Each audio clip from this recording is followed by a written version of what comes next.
हामी जतिसुकै चिरा भए पनि प्रतिक्रियावादीलाई के लाग्छ भने माओवादी भनेको र त्यसको नेतृत्व भनेको प्रचण्डै हो भन्ने लाग्छ क्या उनीहरूलाई। त्यहाँ सताउन पर्ने मुख्य मान्छे प्रचण्डै हो भन्ने छ अहिले पनि। पोहोर सालदेखि घेरा हाल्न खोजेको, सखाप पार्न खोजेको यही हो। मैले अब ठिक छ, फेरि एकचोटि घेरा तोड्ने र लडाइँ लड्ने हो भने नयाँ जनयुद्धमा म त गएँ भनेर सुरु गरे हो। फेरि एउटा नयाँ जनयुद्ध सुरु गर्न पर्छ भने म त हाम फालेँ भनेको छु। अहिले तपाईँहरूले सायद सुन्नुभएको होला।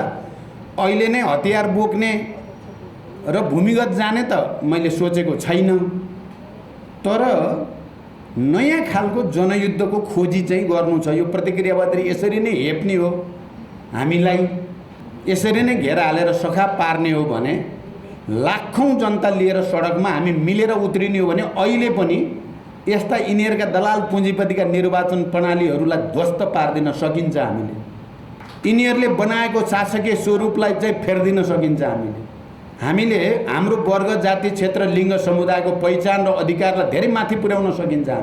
हामीले गर्न सकिने धेरै छ, किनकि दुई पटक प्रतिनिधि सभा विघटन गरेर देशी विदेशी सबै मिलेर, प्रतिक्रियावादी मिलेर हामीलाई सखा पार्न खोज्दा हामी जनताको साथमा बसेर लाखौँ जनतालाई लिएर तिनीहरूलाई परास्त गर्न हामी सफल भएका छौँ। अहिले पनि यसकारका कार्यक्रममा हामीले गर्नुपर्ने कमिटमेन्ट या प्रतिबद्धता भनेको हामी सबै आत्मसमीक्षाको लागि तयार हौँ।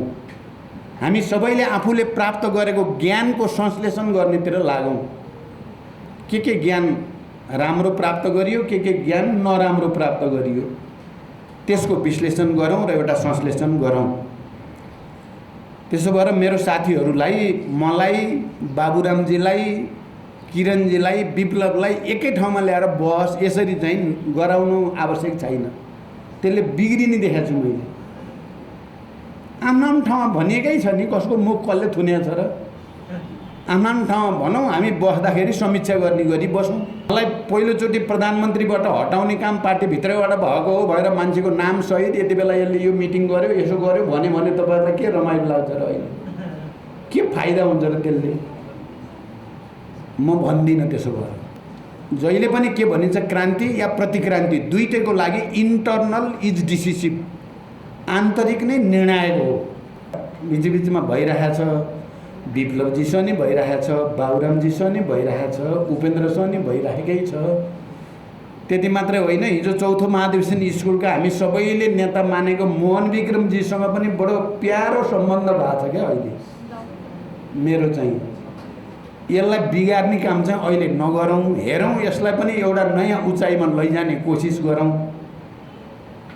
भएन भने चाहिँ जे गर्नुपर्छ गरौँला। माओवादीहरू एकै ठाउँ भन्ने जुन शब्द पनि उहाँले प्रयोग गर्नु, मैले एकै ठाउँ हुँदा त राम्रो त हो, तर के को आधारमा, के को निम्ति, कुन कार्यक्रम, कुन विचार, कुन चाहिँ सङ्गठनात्मक पद्धति, कुन खालको चाहिँ तत्कालीन दीर्घकालीन कार्यक्रम भन्ने कुरा प्रमुख कुरा हो। हामीले घाँटी जोड्दैन, प्रचण्ड र बाबुरामले घाँटी जोड्दैन, किरण र उसले एकै ठाउँ आएर फोटो खिच्दैमा भन्दै धेरै सत्य हामीले के आपत्ति गरेर भन्नुहोस् त। जति पनि फोटो खिचाइने हामी तयार छौँ। हामी के दुश्मनी छ, हामी भेट्छौँ, मजाले सुख दुःख कुरा गर्छौँ। प्रचण्डजी मेरो बडो सौहार्द कुरा छ।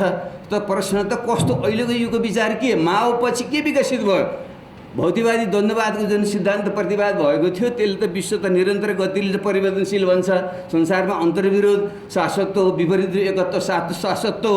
त्यसले विपरीत प्रवर्गहरू नयाँ ढङ्गले आउँछन्। हिजो हामी वर्ग मात्रै भन्थ्यौँ, वर्ग पनि एक पुँजीपति र सरकार मात्रै होइन, विभिन्न वर्गहरू उत्पन्न हुँदो रहेछन्। उत्पादन प्रणालीमा नयाँ स्वरूपहरू आए। अहिले त कृषि, पर्यटन, कृषि, उद्योग र सेवा तीनटा क्षेत्र मात्रै होइन, मनोरञ्जन लगायतका क्षेत्रहरू, खेलकुद लगायतका क्षेत्रहरू, बौद्धिक सम्पत्तिहरू, यी पनि नयाँ स्वरूपहरू चाहिँ आइरहेका छन्। त्यसले नयाँ वर्गहरू ल्याइरहेको छ भने वर्ग, सङ्ख्या, जाति, क्षेत्र, लिङ्गका प्रश्न हामीले जनयुद्धकै बेलादेखि सुरु गरेका थियौँ, ती पनि प्रखर रूपमा नेपालमा छन् भने विश्वमा पनि फेरि नयाँ ढङ्गको परिस्थिति, पुँजीवाद र साम्राज्यवादको नयाँ स्वरूप आइरहेको छ। त्यसो भएको हुनाले कमसेकम हामीले परेका सबै एकै ठाउँमा भन्नुभन्दा पनि यो अग्रगामी शक्तिहरू चाहिँ प्रतिगमनका विरुद्ध एक हुने, सहकार्य गर्ने, अनि त्यो एक र सहकार्यले आवश्यक पर्दा चुनावी तालमेल पनि हामीले गर्ने र भोलि गएर बहस छलफल गर्दै फेरि एकै ठाउँमा आउने, यो चाहिँ सही छ, सम्भव छ। कवि मात्र नभएर जनयुद्धका एउटा योद्धा र अहिले पनि क्रान्तिमा निरन्तर त्याग र बलिदान सहित लाग्नुभएका एक कर्मठ योद्धा पनि हुनुहुन्छ। त्यस अर्थमा उहाँका यी शब्दहरू खालि एउटा भावनामा बगेर मात्र होइन, विवेक सङ्गत ज्ञानमा टेकेर नै यी आएका छन् र यसले नेपालमा क्रान्तिकारी परिवर्तनमा ठुलो ऊर्जा र योगदान दिएको छ। त्यस अर्थमा पनि उहाँहरू एउटा अत्यन्तै ठुलो धन्यवाद आदरका पात्र हुनुहुन्छ। म उहाँलाई यो मेरो तर्फबाट हार्दिक धन्यवाद अभिवादन भन्न चाहन्छु। अब जहाँसम्म गीतका रूप र सारका कुराहरू छन्, पूर्ववक्ता टिप्पणीकार साथीहरूले भनिसक्नुभयो। खास गरी जीवन शर्मा जो आफै नेपालको प्रगतिशील गीति क्षेत्रका एक प्रमुख हस्ती हुनुहुन्छ, उहाँले अत्यन्त महत्त्वपूर्ण ढङ्गले यसमाथि टिप्पणी गरिसक्नु भएको छ। मलाई समय पनि छैन र मेरो त्यो विधा पनि होइन, त्यसैले उहाँले जे भन्नुभएको छ त्यसैमा म मोटामोटी मेरो पनि तथास्तु भनेर म त्यही नै बिट मार्न चाहन्छु। अब जहाँसम्म अलिकति यो प्रेम व्यक्तिगत अनुभूतिका कुरा, यो प्रगतिशील आन्दोलनमा आउँदै हुन्न भन्ने जुन कुरा छ त्यसमा चाहिँ म त्यति सहमत छैन। अथवा एउटा मानवीय पक्ष भने वर्गीय पक्ष त हुँदै हो, तर मार्क्सले कार्ल मार्क्सले भन्दा वर्ग मात्रै भन्नुभएको छैन। यो चाहिँ पुँजीवादी समाजले यो पूर्ण मानव बनाएन, आंशिक मानव बनाइदियो। वर्गीय उत्पीडन र शोषणले गर्दा उसभित्र जुन एउटा मानवीय संवेदना हुन्छ, चाहना हुन्छ र यो प्राकृतिक प्रदत्त कतिपय गुणहरू हुन्छन्, त्यसलाई पनि पुँजीपति वर्गले, हुने खाने वर्गले त पूर्ण रूपमा प्रयोग गर्छ, तर श्रमिक वर्गलाई साधन स्रोत समय सबैको अभावको कारणले गर्दा आफूभित्रका प्रेम अनुभूति लगायतका जुन अन्य प्रकृतिजन्य गुण र अनुभूतिहरू हुन्छन् त्यसलाई प्रस्फुटित हुन फुल्न फल्न दिँदैन। त्यसैले हामीले खोजेको क्रान्ति भनेको सबैलाई पूर्ण मानव बनाउने भन्ने उहाँको चाहिँ एउटा चाहिँ थेसिस थियो। त्यस अर्थमा यो प्रगतिवादी आन्दोलन लाग्नेहरूले, समाजवादी कम्युनिस्टहरूले प्रेम अनुराग भावना का कुराहरू गर्नै हुँदैन, गर्ने बित्तिकै वर्गीयतर हुन्छ, त्यो मार्गच्युत हुन्छ भन्ने बुझाइ सही होइन। किन त्यसो भन्दा नि थुप्रै दुर्घटनाहरू भएका हामीले देखेका छौँ। कमरेड मोहन विक्रम सिंहदेखि लिएर हाम्रै आन्दोलनमा थुप्रै साना यस्ता घटनाहरूलाई पनि हामीले बढी चढाइ गर्दाखेरि अनावश्यक त्यसले फाइदा भन्दा आन्दोलन बढी नोक्सान भएका घटना पनि छन्। त्यसले यो कुरोमा चाहिँ जीवनजीसम्म पुरै अलिकति सहमत हुन सकिनँ। त्यसैले यसलाई त्यो प्रधानता दिनुपर्छ भने त होइन, सहायकको रूपमा। अब खाना त दाल भात तरकारी नै खाने हो, तर अलिकति यसो अचार पनि टक्क हुँदाखेरि जुन स्वाद हुन्छ त्यसरी नै गीतहरूमा पनि थोरै प्रेमका कुराहरू अचारको रूपमा आउनु अन्यथा हुँदैन। तर चाहिँ अन्य मानिसहरूले चाहिँ त्यो अचारलाई चाहिँ भात जस्तो गरे बढी प्रस्तुत गरिदिने त्यो चाहिँ बेठिक छ। त्यसैले दाल भात तरकारी चाहिँ अचार पनि हुँदाखेरि केही बिग्रिन्छ जस्तो मलाई लाग्दैन। त्यसको संमिश्रण यसमा छ। त्यस निम्ति पनि म दिप्लेशजीलाई चाहिँ म धन्यवाद नै भन्न चाहन्छु। अब यो विषयमा यति नै मेरो क्षेत्र परेन, अन्यथा नमानिदिनु होला।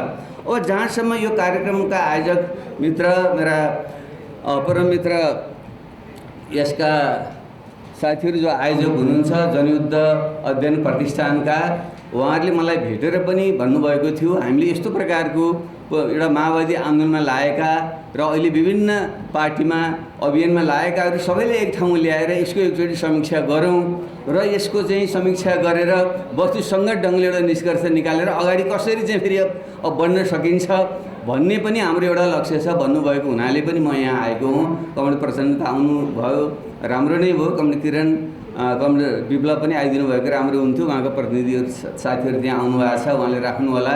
उहाँहरूको कुराहरू सुन्ने मलाई अवसर प्राप्त भएन।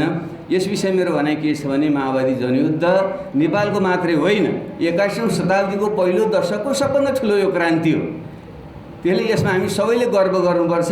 अन्तर्राष्ट्रिय विद्वानहरूले, क्रान्तिकारी चिन्तकहरूले, विचारकहरूले नेपालको त्यो आन्दोलनलाई फ्रान्सेली क्रान्तिदेखिको एउटा पछिल्लो कडीको रूपमा पनि विश्लेषण गर्ने चाहिँ गरेका छन्। म आफै पनि यसको चाहिँ एउटा सुरुवात पहलकर्तादेखि पूर्ण रूप त्यसमा लागेको र संविधान सभाबाट त्यसको एउटा चाहिँ लक्ष्य पुरा भइसकेपछि बाँकी लक्ष्य फरक ढङ्गले जानुपर्छ भनेर लागेको मान्छे, त्यसैले अलिकति मैले बुझाउन नसक्दा र कतिपय साथीहरूलाई बुझाउन नसकेको कारणले गर्दा पनि बाबुले छोडेर हिँड्यो, गद्दारी नै गर्यो, धोकै गयो भन्ने जुन गर्नुहुन्छ त्यो सत्य होइन। म आफै जसले आफ्नो त्यसको चाहिँ अभिन्न अङ्ग छ त्यो कसरी त्यसबाट अलग हुनसक्छ भन्नुहोस् त। त्यसैले माओवादी आन्दोलन जनयुद्ध जसले जुन यत्रो उपलब्धि ल्यायो, त्याग र बलिदान भयो, यत्र महान शहीदहरू बेपत्ताहरूको जुन एउटा योगदान रह्यो, त्यसलाई न्यूनीकरण गर्ने काम कसले गर्न सक्छ भन्नु। त्योभन्दा ठुलो अपराध के हुन्छ? बाबुराम भट्टराई जस्तो मान्छे जानेर नजानेर अहिलेसम्म त्यो बाटोमा लागिरहेको छ, त्यसले त्यो कसरी गर्न सक्छ? त्यो सत्य होइन। सत्य के हो भने हामीले त्यत्रो एउटा महान क्रान्ति नेपालमा गरेकै हो, त्यो चाहिँ एउटा पुँजीवादी जनवादी क्रान्ति थियो। हामीले त्यसरी बुझ्नु पर्यो।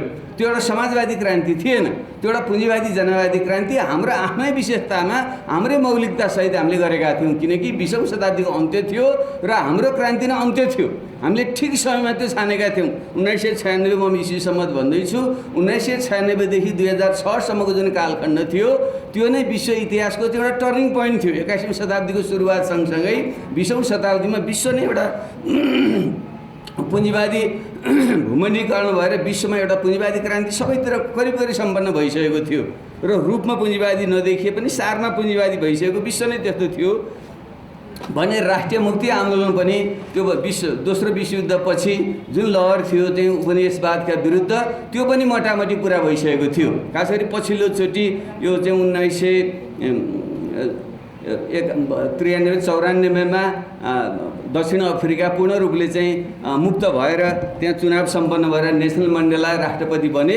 त्यहाँसम्म आइपुग्दाखेरि चाहिँ उपनिवेशवादको त्यो एउटा युग पनि मूल रूपमा चाहिँ सम्पन्न भएको थियो। त्यसले पुँजीवादी क्रान्ति पनि पुरा भइसकेको थियो विश्वभरि र राष्ट्रिय मुक्ति आन्दोलन पनि पुरा भइसकेको थियो। एकाध पकेटहरू मात्रै बाँकी थिए, जस्तै अफगानिस्तान जस्ता देश भए, हाम्रो नेपाल जस्तो चाहिँ पछाडि परेको भुटान, यस्ता केही टापु बाहेक संसार चाहिँ त्यसबाट मुक्त भइसकेको थियो। त्यसले नेपालमा चाहिँ हामीले ठिक समय छानेर नै पुँजीवादी जनवादी क्रान्तिलाई पूर्णता दिन हामीले आँट र हिम्मत गरेकै थियो र त्यो कुनै पनि देशको हुबहु नक्कल थिएन। कमल प्रचण्ड यहीँ हुनुहुन्छ, हामीले कति रात दिन बसेर कति हामी मेहनत गर्थ्यौँ। अहिले जस्तो इन्टरनेट र मोबाइल फोन भइदियो, कति पढिन्थ्यो होला, कति चाहिँ नयाँ चिज गरिन्थ्यो होला जस्तो लाग्छ।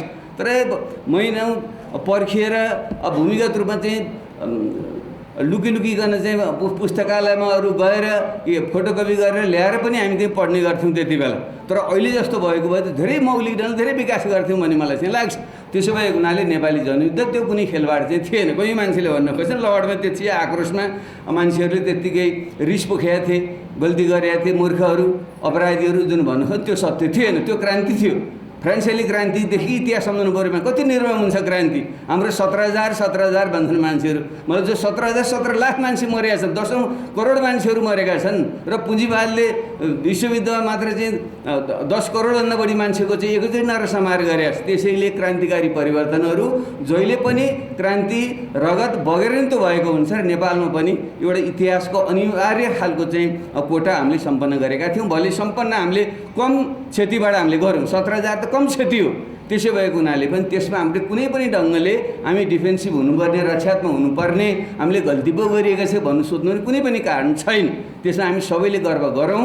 खालि के मात्र एउटा दुःखको कुरा के भएको छ भने हामीले अहिलेसम्म पनि जो शान्ति प्रक्रियामा आउनु ठिक थियो कि बेठिक थियो भन्ने खालको पनि अलिकति फरक पनि छ। हाम्रो गुणराज लोहनीजीहरू यहाँ हुनुहुन्छ, उहाँले पनि सायद पछि राख्नु होला। त्यसमा चाहिँ हो हामी पनि चाहन्थ्यौँ हामीले क्रान्ति पूर्ण सम्पन्न गर्ने भनेर हामी हिँडेकै हो। क्रान्ति जनयुद्ध सुरु गर्दाको जुन 6 बुँदै छ त्यति बेला हामीले विषयमा बिसाउँदैन भनेकै थियौँ, हामीले चाहेको पनि थियौँ। तर हामीले के बुझ्यौँ भने 21औं शताब्दीको सुरुवात चाहिँ परिस्थिति फेरियो र विश्व पुँजीवादका नयाँ रूपहरू आए, नेपालमा पुरै छरछिमेक पनि बदलियो। अब यसलाई बुझिएन र ठिक ढङ्गले चाहिँ यसलाई अगाडि बढाउन सकिएन भने प्राप्त उपलब्धि नै गुम्न सक्छ। किन गोन्जालो भर्खर गिरफ्तार भएको थियो, केही दिन पहिले मात्र 30 वर्ष जेलमा बसेर चाहिँ मारिनु हो। त्यहाँको चाहिँ सबभन्दा बढी दक्षिणपन्थीहरू अहिले पेरुमा छन्। अहिले त्यस्तो खतरा पनि आउन सक्छ भनेर बिचैमै ठम्याएर नै हामीले नयाँ ढङ्गले यसलाई समापन गरौँ। हामीले आत्मसमर्पण गरे होइन। कोही मान्छेले भन्छन् बाबुरामलाई योगदान दिएको, उहाँले शान्तिमा ल्याइदिनु पऱ्यो भने मैले शान्ति प्रक्रिया ल्याए होइन, त्यो मेरो योगदान होइन। हामी त ठिक समयमा कमरेड प्रचण्ड, किरणजी, बाबुराम लगायतका जो हाम्रो साथीहरूको टिम थियो, हामी सबैले करिब एकमतले नै हो। भलै त्यति बेला अन्तिम शान्ति समझौताको बेलामा किरणजी हुनु भएन, त्यसले गर्दा थोरै भ्रम जस्तो उहाँमा रह्यो। नत्र हामी सबैले बलिएको परिस्थितिमा अब हामीले उपलब्धिको रक्षा गरेर अगाडि जाने बाटो खोज्नुपर्छ, नत्र यही गुम्ने पनि खतरा हुन्छ भनेर हामी यहाँ आएकै थियौँ। त्यसैले एउटा त्यो बुँदा छ, त्यो हामीले ठिक गऱ्यौँ कि बेठिक गऱ्यौँ, सिधै गएको हुन्थ्यो कि भन्थ्यो, हुँदैन थियो। त्यो सम्भावना त खोज्न सक्ने भयो, तर सिधै जान्छु भनेको भए जम्मै घुम्ने खतरा नै बढी थियो। किनकि विश्व परिस्थिति फेरिएको थियो, नेपालको भूरान्ति पनि फेरिएको, देशभित्रको वर्ग सम्बन्ध पनि फेरिएको थियो। त्यसैले हामीले ठिक समय ठिक काम गरेकै हो। गल्ती कहाँनिर हो बस त्यहाँनिर हुनुपर्छ, बस कहाँनिर गल्ती कहाँनिर भयो भने शान्ति प्रक्रियामा आइसकेपछि यसका चाहिँ एउटा त वृहत शान्ति सम्झौताका जुन पक्षहरू त्यहाँनिर थिए, खास गरी शान्ति प्रक्रियालाई टुङ्ग्याउने, सेना समायोजन गर्ने, संविधान सभाबाट संविधान बनाउने जुन मुख्य हाम्रा 3टा कुराहरू थिए, त्यो हाम्रो पार्टीमा हामी एकरूप बन्न सकेनौँ। हामी सबैको बुझाइ एकरूप भइदिएको भए हामीले संविधान सभामा पनि त्योभन्दा अझ बढी जनताको मत प्राप्त गर्न सक्थ्यौँ। ल कमै भए पनि त्यति बेलाको अवस्था हामीले गरेकै हो, राम्रै जनताले मत दिएको। तर त्यसपछि पनि हाम्रो पार्टीभित्रैमा एकरूप खालको बुझाइ भए, एकरूप खालको बुझाइ भएको भए त्यो जनताको अभिमत थियो। मधेस आन्दोलन, जनजातीय आन्दोलन जो जनयुद्धकै अफसुट थिए, किनकि धेरै परम्पराले के गरिहाल्यो, मधेसी जनजाति चाहिँ हिँडेको छ भन्नुभएको छ। हाम्रो बुझाइ छ, दस्तावेज त्यहाँ हेर्नु होला। त्यहाँ चाहिँ पहिले त उहाँ साथीहरूले आफ्नो समूहमा जनजाति आन्दोलनका साथीहरूले जनजातिकै कुरा पहिले बढी गर्नुहुन्थ्यो, मधेस आन्दोलन पहिले मधेसभित्रै कुरा हुन्थ्यो। तर अहिले जनता समाजवादी पार्टीको दस्तावेज तपाईँले हेर्नुहोस्, त्यहाँ हामीले आन्दोलनको उल्लेख गर्दै 1 नम्बरमा जनयुद्ध छ। जनयुद्ध छ, मधेसभित्र जनआन्दोलन, जनजाति आन्दोलन, थारू आन्दोलन, महिला दलित आन्दोलन भनेर हामीले यसरी चाहिँ क्रमबद्ध राखेका छौँ। र माओवादी जनयुद्ध नै यी सबै बाँकी आन्दोलनको पूरक थियो। उपेन्द्र यादव नै स्वीकार गर्नुहुन्छ, हाम्रो धेरै बहस पनि भएको छ। मधेस आन्दोलन भनेको जनयुद्धको एउटा पूरक थियो। दुर्भाग्यवश हामीले त्यसको चाहिँ समीकरण मिलाउन जानेनौँ। त्यहाँनिर बाह्य विविध शक्तिहरूले खेलिदिए, माओवादी भर्सेस मधेस जस्तो हुन पुग्यो, त्यो एउटा कमजोरी थियो। तैपनि ती सबै आन्दोलनहरू जनयुद्ध मुख्य आन्दोलन थियो, बाँकी आन्दोलनदेखि सहायक पूरक थिए भन्ने हाम्रो बुझाइ छ। त्यसै भएको हुनाले हाम्रो पार्टीभित्र अलिकति त्यस अर्थमा बुझाइ नहुँदाखेरि हामीले बेलैमा संविधान सभाबाट संविधान निर्माण गर्न हामीले सकेनौँ। हामीले सक्नु पर्थ्यो। मलाई अब कता कता के नजाउँ, समय फेरि यताउति होला साथीहरूलाई, अन्यथा पनि बरु म त्यहाँ जान्न। जेसुकै भयो भने जेठ 3 गते अब मेरो भनाइ त त्योभन्दा अगाडिदेखि नै अलिकति स्टेप बिग्रियो भन्ने छ। किनकि त्यो रातो झोला प्रस्तुतिको लागि कलाकार कमरेडलाई हार्दिक अनुरोध गर्दछु। रुखमाधव कटवाललाई जुन कारबाही गरे हामीले तुरुन्तै कारबाही गर्नुपर्थ्यो। एमालेलाई त्यति विश्वास गर्नै हुँदैन थियो। अब पछि कमरेड प्रचण्डजीले कस्तो अनुभूति गर्नु उहाँले राख्नु होला। त्यति बेला खालि झलनाथजी अध्यक्ष हुनुहुन्थ्यो, उहाँलाई बुटल महाधिवेशनसम्म पर्खिदिनुहोस् भन्नुभयो। हामी त असोज कात्तिकमै गरौँ भने असोजमा हाम्रो सरकार बन्यो, कात्तिकमै रुखमाधव कटवाल जस्तो प्रतिगामी एउटा दरबारको भाट व्यक्तिलाई राख्नु हुँदैन भन्ने हाम्रो जुन प्रयत्न थियो। जलनाथ खनालले मेरो चाहिँ फागुनसम्म चाहिँ अधिवेशन हुँदैछ, बुटलको पर्खिनुहोस् भने, लो पर्खिने भन्नुभयो। उहाँ चाहिँ कमरेड प्रचण्ड बढी हुन्थ्यो, मैले त्यसमा समर्थन मेरो पनि हो, तैपनि यसले बिगार्छ है भन्ने मनमा लागि नै राख्थ्यो। त्यसपछि हुन्छ भने त्यसपछि हामी दिल्लीतिर भागे, केपी शर्मा ओली यिनैले चाहिँ गएर चाहिँ 18 पार्टीको चाहिँ डेलिगेसन गएर त्यसको विरुद्धमा संविधान विपरीत ढङ्गले चाहिँ रुखमागरलाई पुनर्स्थापना गर्ने काम गरे। प्रतिक्रान्ति त्यहीँबाट सुरु भएको। त्यसो गरेर हामीले चाहिँ सेनामा जुन प्रतिक्रान्तिकारीहरू चाहिँ हाबी थिए, दरबारीहरू हाबी थिए, त्यसलाई चाहिँ हामीले चाहिँ ठिक ढङ्गले चाहिँ कारबाही गरेर सेनालाई चाहिँ जनताको माथमा ल्याउन सकेको भए अब त्यो स्टेप हाम्रो अगाडि जान्थ्यो। यस्तो प्रकारको अवस्था आउँदैन थियो। त्यहाँदेखि एक त हामीले त्यही नै पहिलो त्यहीँ चुक्यौँ। अब एउटा लेसन लिने कुरा भयो। त्यस कारण हामीले गल्ती गरे होइन, गल्ती समयमै नगर्नु, एमालेलाई आवश्यकताभन्दा बढी विश्वास गर्नु र एमालेबाट धोका खानु। झलनाथ खनालबाट अलिकति नरम ढङ्गको चाहिँ धोका, केपी ओलीबाट सिधै प्रत्यक्ष प्रकारको धोका खाएर हाम्रो चाहिँ एउटा ओह्रालो यात्रा त्यहीँबाट पहिलो सुरु भयो। त्यसपछिको यात्रा हाम्रो आफ्नै पार्टीभित्र पनि संविधान बनाउने कि नबनाउने, विद्रोह गर्ने कि संविधान भन्ने जुन खालको रहिराख्यो। मैले अहिले भन्नैपर्छ, अन्यथा नमान्नु होला। म पनि एउटा सहायक नै थिएँ, हामी सबैले मिलेरै गरे हो। तर मेरो त अन्तर्राष्ट्रियले भनेको थियो, खासै 67 सालको चाहिँ पार्लियामेन्टारी प्लेनमा होइन संविधान बनाएर जाउँ, अब गर्न नसक्दा बर्बाद हुन्छ भन्ने मैले भनेकै हो। साथीहरूले याद पनि होला। फेरि पनि हाम्रो सहमति हुन सकेनौँ र फेरि हामी विद्रोही संविधान भन्दैमा अलिकति हामी अल्मलियौँ। र पछि 69 सालमा आएर जेठ 3 गते जुन सहमति भएको थियो, त्यो सहमति मात्रै टिक्न सक्यो भए पनि संविधान बन्थ्यो। त्यो संविधान बनिदिएको भए हामीले चाहिँ मलाई चाहिँ 10-15 वर्ष नेपाली जनताले माओवादी पार्टीलाई नै मत दिन्थे। र यदि हामीले त्यो गर्न पाएको भए शान्ति सम्झौता हामीले टुङ्ग्याउँथ्यौँ, सेना समाजन ठिक ढङ्गले हामीले टुङ्ग्याउँथ्यौँ र त्यसपछि संविधान पनि अहिलेको भन्दा जेठ 3 गतेको संविधान बढी अग्रगामी प्रगतिशील थियो। र हामीले 10-8 वर्ष समय पाएको भए, किनकि हामीले भन्छौँ जसको विचार त्यसको नेतृत्व हुनुपर्छ भन्थ्यौँ नि त हामी। हाम्रो विचार थियो तर नेतृत्व अर्कै हातमा गयो। त्यसैले चाहिँ त्यो ठिक ढङ्गले कार्यान्वयन भएन र त्यहाँ संस्थाहरू इन्स्टिट्युसन जुन बन्नुपर्थ्यो त्यो बनेन। समस्या त्यहाँबाट सुरु भयो। यदि हामीले संविधान जारी गरेको भए चुनाव एक दुईवटा चुनाव हामीले नै जित्थ्यौँ, हाम्रै नेतृत्वमा संस्थाहरू बन्थे, जुन राज्यका पुनर्संरचनाका कुराहरू थिए, अड्डा अदालत लहेरी सेना ब्युरोक्रेसीको पुनर्संरचनाको कुरा थियो, क्रान्तिकारी वैज्ञानिक भूमि सुधारका कुराहरू थिए, सत्यनिरूपण मेलमिलाप आयोगका कुराहरू थिए, बेपत्ता आयोगका कुरा थिए। यी सबै हामीले सम्पन्न गर्न सकेको भए नेपालमा बिल्कुल नयाँ ढङ्गले यो क्रान्ति संस्थागत हुन्थ्यो। तै पनि भयो हुन केही त संविधान त हामीले बनायौँ। अब मैले तैँले किन छोडिस् किन बसिस् भन्नुभयो, म गैर जिम्मेवार भएको त पहिले उठेर हिँड्थेँ नि त। मैले त संविधान सभाबाट संविधान बनाएर जनताले संविधान जारी गरे भने कमसेकम त्यसले सार्वभौम सत्ता जनतामा ल्याउँछ। नामकै निम्ति भयो भने सङ्घीय लोकतान्त्रिक गणतन्त्र भयो भने नेपालको सन्दर्भमा जुन खालको चाहिँ संविधानका प्रावधानहरू हामीले राखेका छौँ, मौलिक अधिकार, राज्यका निर्देशक सिद्धान्त लगायत, यो पूर्ण रूपले संसदीय व्यवस्था होइन। संसदीय व्यवस्थाभन्दा अलिकति उठेकै हो। भलै हामीले यो चाहिँ अलिकति मिश्रित खालको जुन हुन पुग्यो, तै पनि यसमा टेकेर अगाडि जान सकिन्छ, संविधान जारी गर्नै पर्छ भनेर म त्यति बेलासम्म पार्टीमा पुरै मेरो मतसहितमा बसेकै हो। संविधान जारी भइसकेपछि त अब यो चाहिँ पुँजीवादी जनवादी क्रान्तिको एउटा स्वरूप हाम्रै मौलिकतासहित पुरा भयो। अब अगाडि जानको निम्ति विश्व परिस्थिति पनि फेरियो। हाम्रो जुन विचार जसलाई मार्क्सवाद लेनिनवाद माओवाद भनेका थियौँ, अब माओ पछिको पनि यति समय बितिसक्यो। माओ बितेकै त्यति बेला 30 वर्ष भइसकेको थियो। 2006 सालमा संविधान जारी गर्दा चाहिँ 40 वर्ष भइसकेको थियो भनेकै माओ मर्ने बित्तिकै अब त्यो सबै संसार ठप भयो। त्यसपछि विकास भएन, विचारमा विकास हुनु पर्दैन।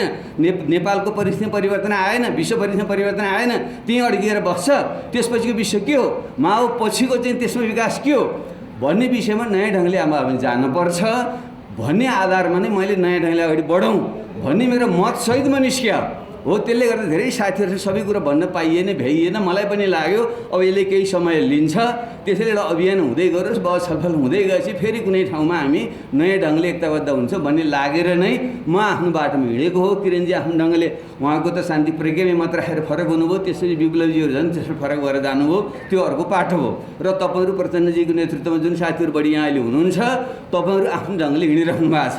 त्यसले मेरो अहिले भनाइ के छ, उहाँहरूको आग्रह के थियो भने तपाईँले एक ठाउँमा आइदिएदेखि हुन्थ्यो, माओवादीहरू एकै ठाउँ भन्ने जुन शब्द पनि उहाँले प्रयोग गर्नु, मैले एकै ठाउँ हुँदा त राम्रो त हो, तर के को आधारमा, के को निम्ति, कुन कार्यक्रम, कुन विचार, कुन चाहिँ सङ्गठनात्मक पद्धति, कुन खालको चाहिँ तत्कालीन दीर्घकालीन कार्यक्रम भन्ने कुरा प्रमुख कुरा हो। हामीले घाँटी जोड्दैन, प्रचण्ड र बाबुरामले घाँटी जोड्दैन, म किरण र उल्याएर एकै ठाउँ आएर फोटो खिच्दैमा भन्थ्यो धेरै शक्तिमा के आपत्ति गरेर भन्नुहोस् त। जति पनि फोटो खिचाइन हामी तयार छौँ, हामी के दुश्मनी छ, हामी भेट्छौँ, मजाले चाहिँ सुख दुःख कुरा गर्छौँ। प्रचण्डजी मेरो बडो सौहार्द कुरा छ। त प्रश्न त कस्तो अहिलेको युगको विचार के, माओ पछि के विकसित भयो, भौतिकवादी द्वन्द्ववादको जुन सिद्धान्त प्रतिवाद भएको थियो त्यसले त विश्व त निरन्तर गतिले परिवर्तनशील बन्छ। संसारमा अन्तर्विरोध शाश्वत हो, विपरीत एकत्व शाश्वत हो। त्यसले विपरीत प्रवर्गहरू नयाँ ढङ्गले आउँछन्। हिजो हामी वर्ग मात्रै भन्थ्यौँ, वर्ग पनि एक पुँजीपति र सरकार मात्रै होइन, विभिन्न वर्गहरू उत्पादन हुँदो रहेछन्। उत्पादन प्रणालीमा नयाँ स्वरूपहरू आए। अहिले त कृषि, पर्यटन, कृषि, उद्योग र सेवा तीनटा क्षेत्र मात्रै होइन, मनोरञ्जन लगायतका क्षेत्रहरू, खेलकुद लगायतका क्षेत्रहरू, बौद्धिक सम्पत्तिहरू, यी पनि नयाँ स्वरूपहरू चाहिँ आइरहेका छन्। त्यसले नयाँ वर्गहरू ल्याइरहेका छ भने वर्ग सङ्ख्या, जाति, क्षेत्र, लिङ्गका प्रश्न हामीले जनयुद्धकै बेलादेखि सुरु गरेका थियौँ, ती पनि प्रखर रूपमा नेपालमा छन् भने विश्वमा पनि फेरि नयाँ ढङ्गको परिस्थिति, पुँजीवाद र साम्राज्यवादको नयाँ स्वरूप आइरहेको छ। छरछिमेकी नै भारत र चिनको जुन खालको चाहिँ प्रभुत्व यहाँ बढ्दै गएको छ, त्यसले ल्याउने प्रभाव सबैले हेरेर हाम्रो विचारलाई अलिकति माथि नउठाइ हुँदैन। दर्शनको हिसाबले पनि माओ पछिको एउटा नयाँ विचारको विकास गर्नु छ। भौतिकवादी द्वन्द्ववादमै टेकेर हो, त्यसलाई छोडेको छैन। तपाईँहरू मार्क्सवाद छोड्यो भन्नु मार्क्स, मैले यो वाद कतिवटा भन्ने भनेर मार्क्स भनिन्छ, मार्क्सवाद लेनिनवाद माओवाद भने त्यसपछि अर्को वाद थप्नु भयो, फेरि अर्को वाद, पछि छोरा नाति पनातिको पालासँग त वादैवादको भराइ हुने भयो, त्यो भनी साध्यै नहुने भयो। त्यसैले ती शब्दहरू उहाँहरूको योगदान भनौँ, मार्क्स लेनिन माओ लगायतका भोलि जति पनि आउने हुनुहुन्छ विचारक चिन्तकहरू, उहाँहरूको योगदानलाई लिएर चाहिँ जाउँ भन्न मात्रै खोज्या। मैले यसलाई साथीहरू छोडिदियो भन्नुभएको छ। अब मैले कहाँ छोडेको छैन भने मा कहाँ चिस्याउँदै हिँड्ने भन्नुहोस् त। मैले त्योभन्दा अगाडि जाउँ भन्ने मेरो चाहिँ आग्रह हो। त्यसैले साथीहरू एक ठाउँमा आउने भन्ने कुरो सदा अत्यन्त राम्रो छ। भावनात्मक ढङ्गले चाहिँ सुरुको चाहिँ चेत माओले भने जस्तो मान्छेको चाहिँ चेत पहिले त एउटा भावनात्मक ढङ्गले पहिले हुन्छ, त्यसलाई विवेकसँग त ज्ञानमा बदल्नुपर्छ।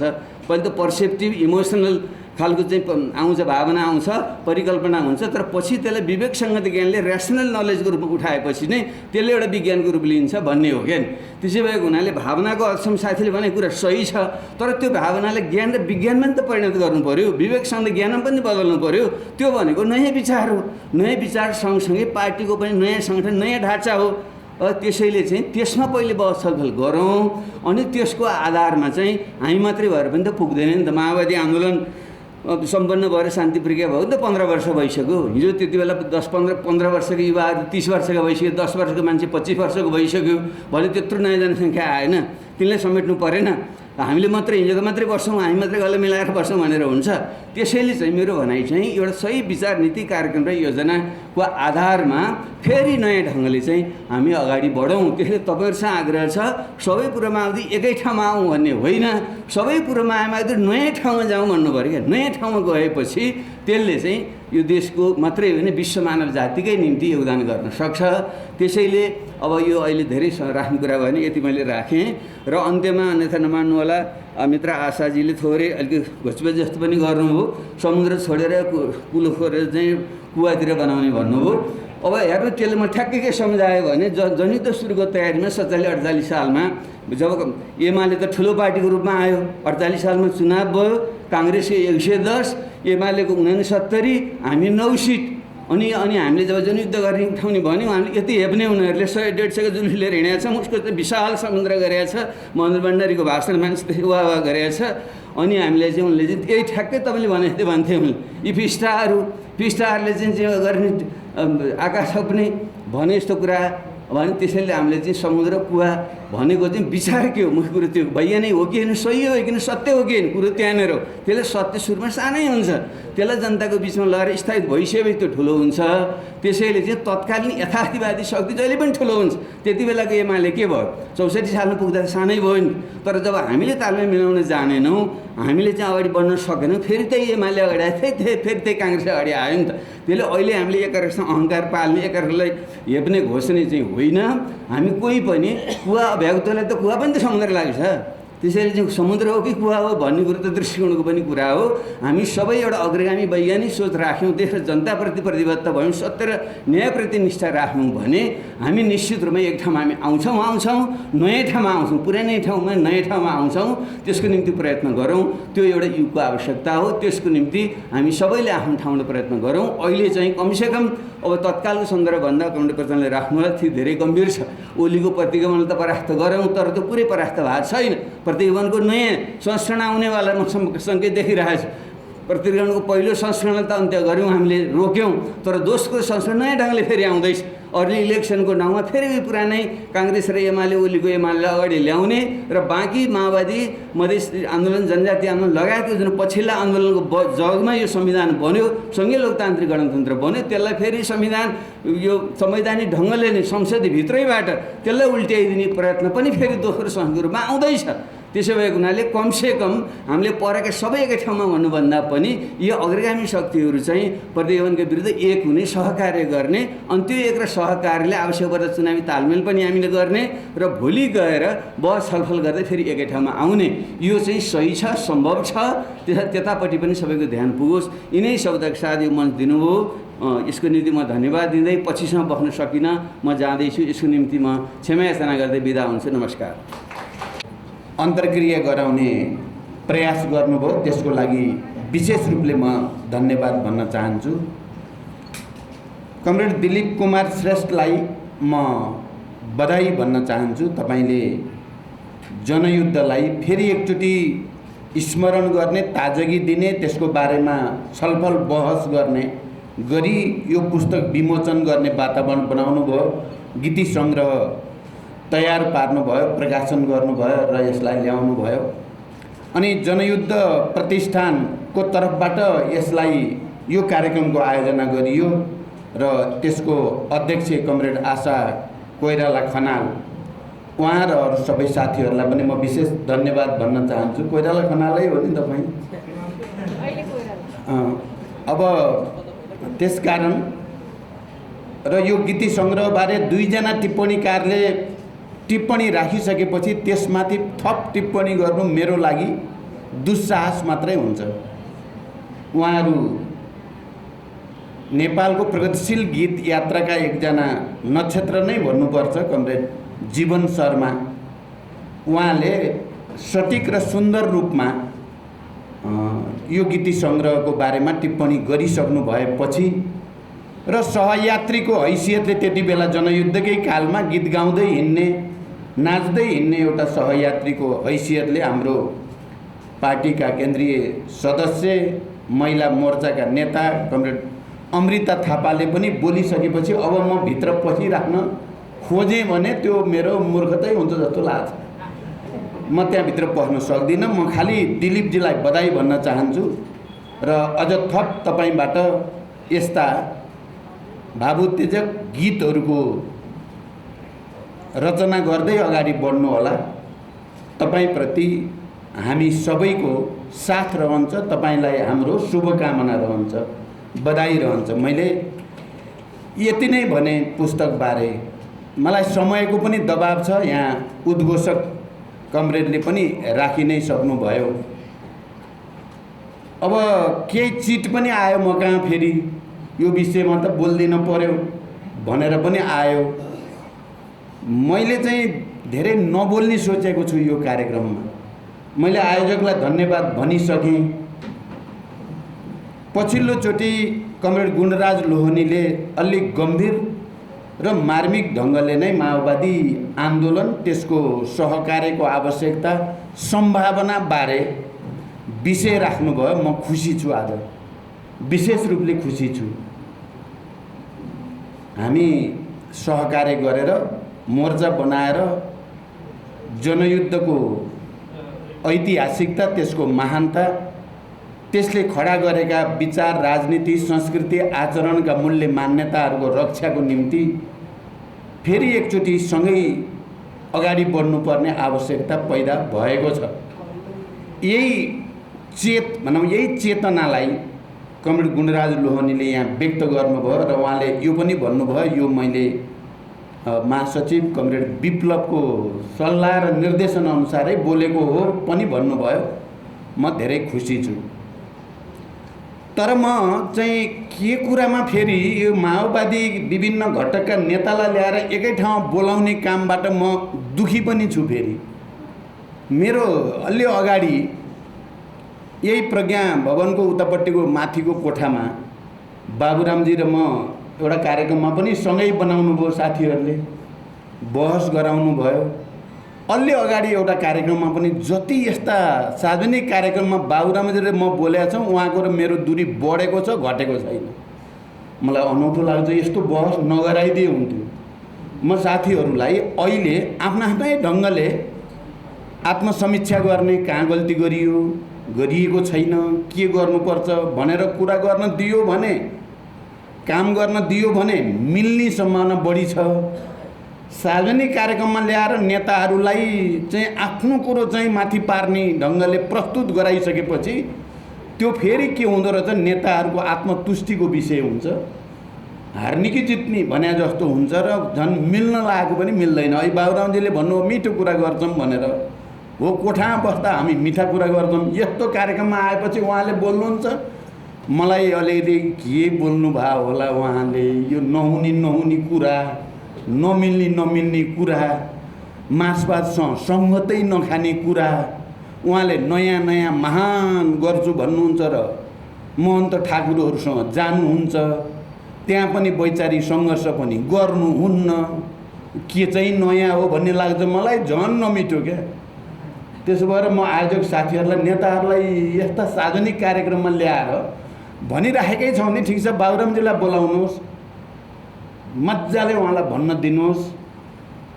किरणजीलाई बोलाउनुहोस्, उहाँलाई मजाले भन्न दिनुहोस्। मलाई बोलाउनुहोस्, मैले पनि मजाले भन्छु। विप्लवजीलाई बोलाउनुहोस्, उहाँले नि मजाले भन्न दिनुहोस्। एकै ठाउँमा राखेर नबनाउनुहोस्। यसले एकतातिर लाँदो रहेनछ, लाने देखिनँ मैले। यसले फेरि साँच्चै त भन्नेतिर जाने भयो। नहुने कुरा गर्ने अनि माथि पर्न खोज्ने भने जस्तो हुने भयो क्या। को मार्क्सवाद हो, को होइन, को नयाँ हो, को पुरानो हो। मैले धेरैचोटि त्यो भन्नु पर्यो। अस्ति एउटा कार्यक्रममा नि बाबुरामजीले भन्नुभयो म त महान नयाँ खोजी, म त एकदम भन्नुहुन्छ बाबा नयाँ शक्ति भन्नुभयो। खोइ त्यो नयाँ शक्ति कहाँ गयो? मार्क्सवादमा नयाँ चिज थप्ने कुरा गर्नुहुन्छ, के थप्ने रहेछ? यो थप्छौँ हामीले भनेर बुद्धिजीवीहरूले भन्न थालेको मार्क्सकै पालादेखि हो। कुरा भन्नु पहिलो अन्तर्राष्ट्रियको बेलादेखि नै हो। यो मार्क्स एङ्गल्स बुद्धिशुद्धि छैन, यो पुराना कुरा खुब घमण्डी छन् भनेर मार्क्सलाई गाली गर्थे। लेनिनको पालासम्म आउँदा त हजारौँ पटक मार्क्सवाद पुरानो भयो, यसलाई परिमार्जन थप नयाँ बनाउनु पर्छ रे, विज्ञानमा विकास भयो, के भयो, यो भयो त्यो भयो, त्यसो भएर नयाँ बनाउनु पर्छ भने छ। फेरि झन् पुरानोमा गएको छ। लेनिनले बडो सठिक ढङ्गले त्यति बेला भन्नुभएको थियो यो भौतिकवाद र अनुभव सिद्ध आलोचना भनेर द्वन्द्वात्मक ऐतिहासिक भौतिकवाद बारेमा विज्ञान प्रविधिमा भएको विकासको पनि संश्लेषण गरेर लेनिनले जो ऐतिहासिक ग्रन्थ तयार पार्ने बेला त्यसको भूमिकामै भन्नुभएको छ। एक थरी मान्छेहरूले मार्क्सवाद पुरानो भयो भनेर 1000 पटक भनिसके। यो लेनिनको बेलाको कुरा हो, यो चाहिँ अक्टोबर क्रान्ति भन्दा पहिलाको कुरा हो, भनिसके र 1000 पटक गलत मार्क्सवाद विज्ञान हो, यो पुरानो हुने होइन, यो त विकसित हुँदै जाने परिमार्जित हुँदै जाने कुरा पो हो भनेर त्यसको खण्डन भइसक्यो। यो विज्ञान नै हो भनेर त्यसको खण्डन भइसक्यो। तर अहिले 1001 पटक फेरि मार्क्सवादी भन्नेहरू, मार्क्सवादी होइन कि मार्क्सवादी अवसरवादीहरू फेरि मार्क्सवाद पुरानो भयो, अब यसलाई नयाँ बनाउनु पर्छ भनेर बडो विद्वान भनेर आफूलाई प्रस्तुत गर्दै भन्न थाले। त्यसकारण उहाँले भन्नुभयो लेनिनले म 1001 पटक फेरि त्यसको खण्डन गर्न बसेको छु भन्नुभएको थियो। मलाई त्यही सम्झना भइरहेको छ। हाम्रो बाबुरामजीले जब नयाँ भन्नुहुन्छ, यो के नयाँ रहेछ, यो नयाँ हुने कसरी हो? उहाँको फेरि सबै व्यवहार गतिविधि नयाँमा छ कि पुरानोमा भन्दा म चाहिँ त्यही 1000 पटक खण्डन भइसकेको कुरा उहाँले दोहोऱ्याउनु भएको छ। र हामी नेपाली मान्छेहरू चाहिँ यिनीहरूले बुझ्दैनन् भन्ठान्नुहुन्छ क्या। उहाँले यी सबै नपढे लेखेकै धेरै बुद्धि भएका छैनन् भन्ठान्नुहुन्छ र अनि म जाने छु जस्तो गर्नुहुन्छ र बिगार्नुहुन्छ। त्यसकारण मलाई यो यस्तो बहस नगराए हुन्थ्यो भन्ने लाग्छ कि यो बहस गराएर झन् बाबुरामजी र मेरो दूरी बढ्ला भन्ने डर भयो क्या मलाई। उहाँले भनिराख्नु भएको छ नि, आफ्नो मञ्चबाट मन लागेको कुरा भन्न पाउनु भएकै छ। हामीले केही खण्डन नि गरेका छैनौँ, ठिकै छ नि। उहाँले भन्दै जानुहुन्छ, भन्दा भन्दै थाक्नुहुन्छ भन्ने थाकिसक्नु आउनु भएको थियो। यस्तो कार्यक्रममा बोल्याउनुहुन्छ अनि उहाँले ठान्नुहुन्छ म भनेर फेरि उहाँलाई आउँछ एउटा भन्नै पर्यो बिचरा उहाँले पनि। अनि मलाई पनि भन्न पर्यो। अब यहाँ आज किरणजी र विप्लवजी आउनु भएन, राम्रो भयो। किन त्यो बहस गराउनु पर्यो यस्तो मञ्चमा? आफ्नो आफ्नो मञ्चबाट बोले भइहाल्यो, आफ्नो आफ्नो किताबमा लेखे भइहाल्यो। गर्दै जाँदा हामी सबैले रियलाइज गर्ने ठाउँमा आएपछि हामी सहकार्यमा जम्मा हुन्छौँ, मोर्चा बनाउनेतिर केन्द्रित हुन्छौँ अनि नेतृत्व तहमा कार्यकर्ता तहमा बसेर कुरा गरे हुन्छ। कुरा गर्दा मिल्न सक्छ। मैले यो कुरा धेरैचोटि भनेको छु, तपाईँहरूले पनि सुन्नुभयो होला। धेरै प्रयोगहरू यो बिचमा भए। एउटा त जनयुद्ध त एउटा आफैमा एउटा महान र ऐतिहासिक क्रान्ति नै हो।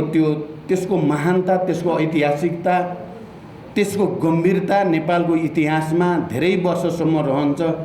हामीले गल्ती गरे पनि, हामीले बाटो अलिकति बिराए पनि जनयुद्धको ऐतिहासिकता कम हुँदैन। त्यसले स्थापित गरेका विचार मूल्य मान्यताहरू कम हुँदैनन्। त्यसमा शहादत प्राप्त गर्ने महान शहीदहरूको बलिदान खेर जाँदैन। त्यसमा बेपत्ता योद्धाहरूको त्याग र बलिदान खेर जाने होइन, घाइते अपाङ्गहरूको खेर जाने कुरा होइन। इतिहासको निर्माणमा मार्क्सले भने जस्तै एउटा पिँढीले त्यसलाई बिर्साउन खोज्यो, झुक्क्याउन खोज्यो भने पनि फेरि अर्को पिँढी आउँछ र उजिनेर कङ्काल निकाले झैँ फेरि शहीदहरूलाई निकालेर तिनलाई अगाडि राखेर चाहिँ आन्दोलन अगाडि बढ्छ भन्ने नै सत्य हो। वैज्ञानिक कुरा त्यो हो। त्यस कारण त्यो शहीदहरूले गरेको बलिदान खेर जाँदैन। मैले गल्ती गरेँ, मैले बाटो छोडेँ भने पनि त्यसको महानता चाहिँ कम हुँदैन, अर्कोले गरे पनि त्यसको महानता कम हुँदैन। एउटा के कुरा साँचो हो भने माओवादी जनयुद्धलाई जनयुद्ध चलिराख्दा त्यसलाई आतङ्ककारी आपराधिक भनेर रात दिन राज्यको तर्फबाट प्रचार गरियो, प्रहार गरियो र राज्य पुरै शक्ति लगाएर त्यसलाई सखाप पार्नको लागि घेरा हाल्ने र सखाप पार्ने रणनीति अन्तर्गत पटक पटक अपरेसनहरू गरियो। हामी सबै भुक्तभोगी नै छौँ। हामीले त्यसको प्रतिवाद गर्ने बेलामा घेरा तोड्ने र प्रतिरोध गर्ने रणनीति हामीले अपनायौँ र हामी जनतासँग एकाकार भएर जनतासँगै बसेर लडाइँलाई बडो मौलिक ढङ्गले अगाडि बढायौँ। त्यो महान छ। त्यति बेला चाहिँ यसलाई आपराधिक हो, आतङ्ककारी भन्ने मान्छेहरू अहिले पनि त्यही भन्छन्। हामी शान्ति प्रक्रियामा आयौँ, निर्वाचनमा गयौँ, सहभागी विभिन्न टुटफुटहरू भयो, हामीले एकले अर्कालाई सकेसम्म आलोचना गऱ्यौँ, त्यो बिग्रियो भन्यौँ, ऊ बिग्रियो भन्यौँ, हामी सही छौँ भन्यौँ, मैले गर्छु भन्यौँ, सबै भन्यौँ, के भन्यौँ, के भन्यौँ। तर प्रतिक्रियावादीको नजरमा चाहिँ फेरि हामी सबै एउटै छौँ। यी माओवादीहरू 17,000 मान्छे मारेका यो अपराधीहरू भन्नेमा चाहिँ फेरि उनीहरू एकमतै छन्। उनीहरूले त्यही भन्छन्, त्यही गरिराखेकै छन्। उनीहरूको लागि के प्रचण्ड, के किरण, के विप्लव एउटै छ, बाबुराम अलि फरक छन्। स्कुलकै कुरा गर्ने हो भने जो जता भए पनि किरणजी, विप्लवजी, हामीहरूको स्कुल चाहिँ एउटै हो। हामीलाई मन परे पनि नमन परे पनि, अहिले कतिलाई ठिक लाग्ला नलाग्ला, बाबुरामजीको स्कुल त्यति बेला पनि अलिकति फरक स्कुल हो। तर मैले बाबुरामजीलाई पनि लिएर जानुपर्छ, यो पनि भिन्न मत र विचार प्रवृत्तिको रूपमा क्रान्तिको लागि आवश्यक छ भन्ने ठान्थेँ। जनयुद्धको तयारीको बेलामा पनि, जनयुद्धभरि पनि, शान्ति प्रक्रिया आएपछि पनि। र मेरो हातबाट मैले कसैलाई कारवाही गरेर जाऊ कसैलाई पनि भनेको होइन।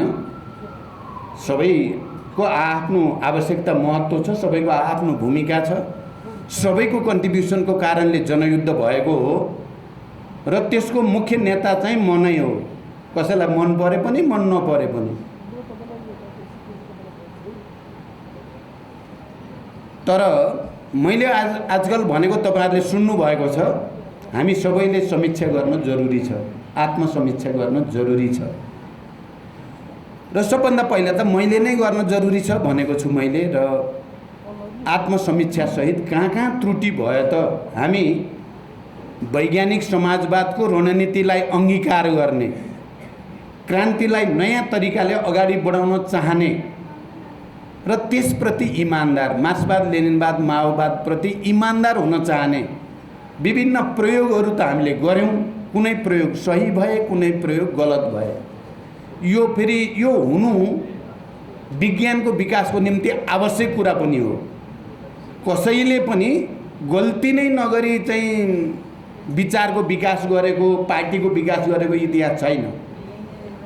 केही न केही गल्ती लेनिनले पनि 6 सालमा गरेको गल्ती, 1906 मा गरेको गल्ती 1917 कि 18 मा गएर मेरो पनि गल्ती भएको थियो। त्यो बेला त्यो नीति मैले लिन हुने थिएन, बेकार मैले बहिष्कार गर्ने भनेर त्यति बेला भने, बहिष्कार गर्न हुने थिएन, मैले नि गल्ती गरेँ भन्नुभएको छ। र उहाँले पटक पटक त्यो कुरालाई भन्ने गर्नुभएको छ। गल्ती नगर्ने मान्छे पनि अहिलेसम्म जन्मिएको छैन, पार्टी पनि जन्मिएको छैन, जन्मिँदा पनि जन्मिँदैन। गल्ती गर्दै सिक्दै गर्ने हो। गल्ती कम गर्न खोज्ने, गल्ती भन्ने थाहा पाएपछि सच्याउनेलाई नै इतिहासले राम्रो मान्छे भन्छ, महान मान्छे भन्छ, महान पार्टी भन्छ भन्ने कुरा नै सही हो। त्यस कारण म भन्दैछु कि केही त्रुटि त भयो।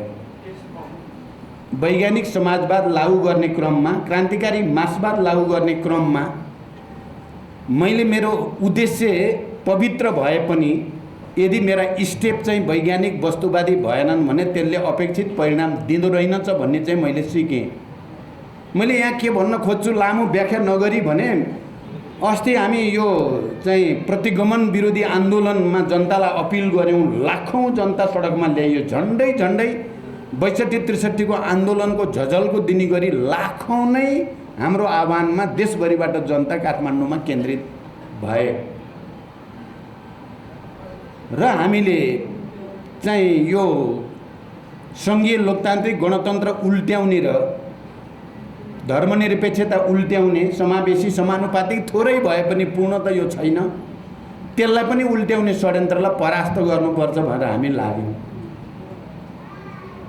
जनताको साथ समर्थन र सबै सकारात्मक र सन्तुलित सबै शक्तिहरूको सहयोगले त्यो प्रतिगमन तत्कालको लागि पराजित पनि भयो। यो गठबन्धन बनाउने क्रममा ठुलो बैठक, ठुला सबै नेताहरू हामी एक ठाउँमा केन्द्रित थियौँ। मलाई चाहिँ सबैले, ती वामपन्थी पनि लोकतान्त्रिक भनौँ या प्रजातान्त्रिक काङ्ग्रेसका नेताहरू पनि सबैले, होइन प्रचण्डजी तपाईँले केपीसँग एकता गरेर के पाउनुभयो, खोइ त केही पनि त भएन, झन् बर्बाद पो भयो त भन्नुभयो।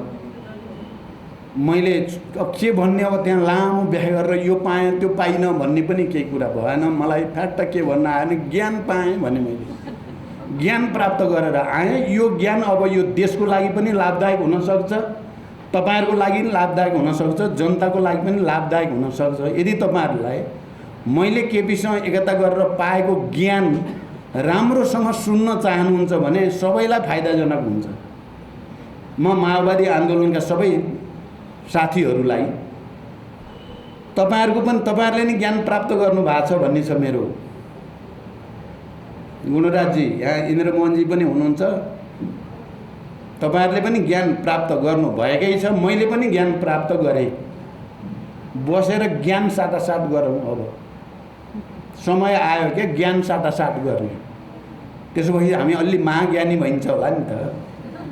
सबै ज्ञान जोडेपछि त सबैका कहाँ त्रुटि रहेछन्, कहाँ राम्रा रहेछन्, कसको कुन चाहिँ पक्षले सकारात्मक योगदान गर्यो, कसको कुन पक्षले नकारात्मक भूमिका खेल्यो भन्ने कुराको माओवादी भएर जनयुद्धप्रति सम्मान गर्ने भावसहित निष्ठासहित समीक्षा गर्न बस्यो भने चाहिँ त्यो ज्ञान हामी सबैले प्राप्त गरेकै छौँ क्या। नेकपाको रूपमा विप्लवजीको नेतृत्वमा नै ज्ञान प्राप्त भएकै देख्छु म आजभोलि। खै म बिग्रिन लाग्यो कि सच्चिन लाग्यो थाहा छैन, ज्ञान प्राप्त भएकै देख्छु। अब किरणजीले कति ज्ञान प्राप्त, अब किरणजी अलि धेरै नै ज्ञानी भएको हुनाले धेरै उहाँलाई प्राप्त गर्न पर्या छैन कि गर्नु भएको छ कि छैन, धेरै कुरा हुन त पाएको छैन। तर पनि उहाँसँग हुने साथीहरूले ज्ञान त प्राप्त गर्नु भएकै होला भन्न ठान्छु म चाहिँ।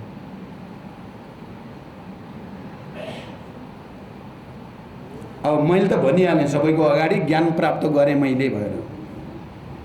यो ज्ञान प्राप्त गरेँ भनेको तपाईँहरूले के बुझ्नु होला भने मैले आत्मालोचना गरेको हो भनेर पनि बुझ्दा हुन्छ। मैले आफैले त्रुटि भयो भन्न खोजेको हो भनेर बुझ्दा हुन्छ। र फेरि वर्ग जनता, हाम्रो जनयुद्ध, हाम्रा महान नाराहरू, एजेन्डाहरूलाई नयाँ सिराबाट अगाडि बढाउने आजको अन्तर्राष्ट्रिय परिस्थिति, राष्ट्रिय परिस्थिति, विज्ञान प्रविधिको विकास, यो सबैको नयाँ संश्लेषण गरेर वैज्ञानिक समाजवादमै केन्द्रित भएर अगाडि जाने भनेको हो। अब त्यसको निम्ति हामीले अहिले भर्खरै फेरि जादु हुन्छ पनि भन्न नठानौँ, किन हामी धेरै तन्केका छौँ, धेरै भनेका छौँ, धेरै गरेका छौँ। ती भनिएका, तन्किएका र गरेका कुराहरूलाई एक ठाउँमा राखेर ठन्डा दिमागले समीक्षा गर्न थालियो भने हामी एकै ठाउँ नहुनुपर्ने कारण छैन। हामीले जनयुद्धको तयारी गर्दा र जनयुद्धको बारेमा केही कमिटमेन्टहरू, प्रतिबद्धताहरू मैले सूत्रबद्ध गरेको थिएँ। यहाँ अघि बाबुरामजीले पनि भन्नुभयो 6 बुँदे भनेर, त्यो मैले ड्राफ्ट गरेको थिएँ 6 बुँदे प्रतिबद्धता जनयुद्धका भनेर। ती प्रतिबद्धताहरू चाहिँ लिपिबद्ध गर्दै गर्दा, जनयुद्धको योजना, पहिलो योजना बनाउँदै गर्दा, त्यस सम्बन्धी कार्यक्रमहरू निर्माण गर्दै गर्दाका सबै अनुभूतिहरू हामीसँग छन्, अनुभवहरू हामीसँग ताजै छन्, हामी नै हो। त्यति बेला गर्ने गरेको व्याख्या म स्मरण गर्न चाहन्छु। जनयुद्ध भनेको खाली प्रतिक्रियावादी सामन्त साम्राज्यवादी या वैदेशिक प्रतिक्रियावादी शक्तिहरूसँग लड्ने उपकरण मात्रै होइन, यो आफै भित्रको फोहोर मैला सफा गर्ने चाहिँ प्रक्रिया पनि हो। पेटी बुर्जुवा जे अब्सेसहरू कम्युनिस्टहरू क्रान्तिकारीहरूभित्र छन् त्यसलाई सफा गर्नको लागि पनि हामीले युद्धमा जान जरुरी छ भन्ने कुरालाई त्यति बेला खुब जोड दिएर भन्ने गरिन्थ्यो। हामी भित्रकै फोहोर मैला सफा गर्ने प्रक्रिया पनि हो यो, र प्रतिक्रियावादीहरूलाई परास्त गर्ने प्रक्रिया पनि यो हो यो भनेर भनिन्थ्यो। हामी त्यही अनुसार अगाडि बढेको हो।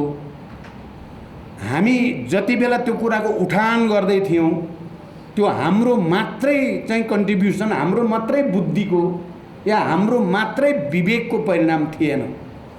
त्यो अन्तर्राष्ट्रिय कम्युनिस्ट आन्दोलनमा त्यति बेला चलिरहेको बहस, त्यति बेला चलिरहेको युद्ध या क्रान्ति विभिन्न देशमा, त्यसमा हाम्रो दक्षिणी एसियाकै कुरा गर्ने हो भने भारतका विभिन्न क्रान्तिकारी पार्टीहरूले चलाइरहेका सशस्त्र सङ्घर्षहरू, जनयुद्धहरू,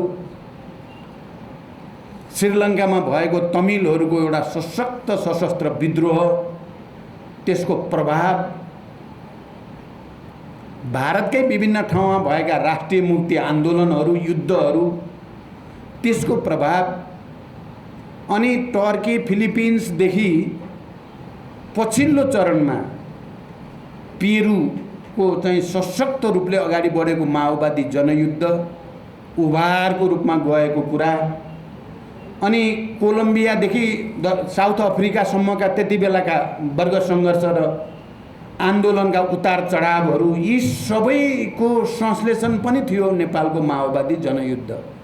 त्यो सबैको प्रभाव पनि थियो त्यसभित्र। त्यो एक्लै माओवादी पार्टीले र त्यसका नेताहरूले मात्रै आविष्कार गर्न सक्ने कुरा पनि थिएन, गरेको कुरा पनि होइन। त्यो अन्तर्राष्ट्रिय कम्युनिस्ट आन्दोलन, अन्तर्राष्ट्रिय वर्ग सङ्घर्ष, राजनैतिक आन्दोलनको प्रभाव समेतबाट त्यो प्रेरित थियो। र अहिले हामी जति बेला शान्ति सम्झौतातिर आउने र शान्ति प्रक्रियातिर चाहिँ प्रवेश गर्ने ठाउँमा पुग्यौँ त्यति बेला परिस्थिति धेरै फेरिएको थियो। मैले भनेका यी सबै आन्दोलनहरू करिब करिब कतिपय ठाउँमा पुरै पराजित भए, ध्वस्तै भए, कतिपय ठाउँमा एकदम रक्षात्मक ठाउँमा धकेलिए, कतिपय ठाउँ एकदम कमजोर भएर गए। त्यस्तो परिस्थितिमा हामीले अब यतिसम्म ल्याएको यो आन्दोलनलाई कसरी रक्षा गर्न सकिएला? यो आन्दोलनले नेपालका उत्पीडित वर्ग, जाति, क्षेत्र, लिङ्ग, समुदायलाई केही न केही दिन सकियो, दियो भनेर स्थापित गर्न सक्दा फेरि नयाँ सिराबाट उठाउन सकिन्छ क्रान्तिलाई। हामी सबै नसिद्धतासम्म लडी मात्रै राख्ने, जे त पर्ला भन्यो भने चाहिँ मैले त्यति बेला के देखेँ त भने हाम्रो पनि हालत खस्ता नै हुन्छ भन्ने देखेपछि त मुख्य नायक भनेको मान्छेले नै परिस्थिति अनुकूल भइरहेको छैन है। योभन्दा बढी बल गर्न खोज्यो भने बुमर्याङ गर्छ, उल्टो हान्छ, धेरै मरिन्छ। अझ 15, 20, 30 हजार 40 हजार मान्छे मर्न त सकिने भयो। हामी जित्छौँ त भन्दा त जित्न चाहिँ गाह्रो पर्ने अन्तर्राष्ट्रिय परिस्थिति छ है, क्षेत्रीय परिस्थिति छ है भनेपछि त छल्न पर्यो। हामी हिँड्दा हिँड्दै बाटोमा एम्बुसमा पर्न लाग्यो भन्ने थाहा पाएपछि दुश्मनले घेरा हालेको छ यो बाटोमा भने त्यही बाटो हिँडिरहेको छु, जे त पर्ला भन्ने त त्यो मृत्युपत्रमा हस्ताक्षर गरे जस्तो हुन्छ नि, मर्न हिँड्या जस्तो। आन्दोलन त त्यस्तो त हुँदैन भन्ठाने मैले, र मैले बाटो छल्छु भन्दा भन्दै यहाँ आइपुग्यो। मैले क्रान्ति छल्छु भने होइन, दुश्मनलाई छल्छु र अगाडि जान्छु भन्दा भन्दै यहाँ आइपुग्यो हो। अब मेरो यो इमान्दार प्रयास हो भन्ने ठान्नुहुन्छ, यसमा भएका गल्तीको समीक्षा गर्न तयार हुन सकिन्छ। इन्टेन्सनल्ली खराब हो भन्ने ठान्नुभयो भने चिज अर्कै हुन्छ। मैले त त्यस्तो ठान्दिनँ, इन्टेन्सनल्ली भन्ने ठान्दिनँ।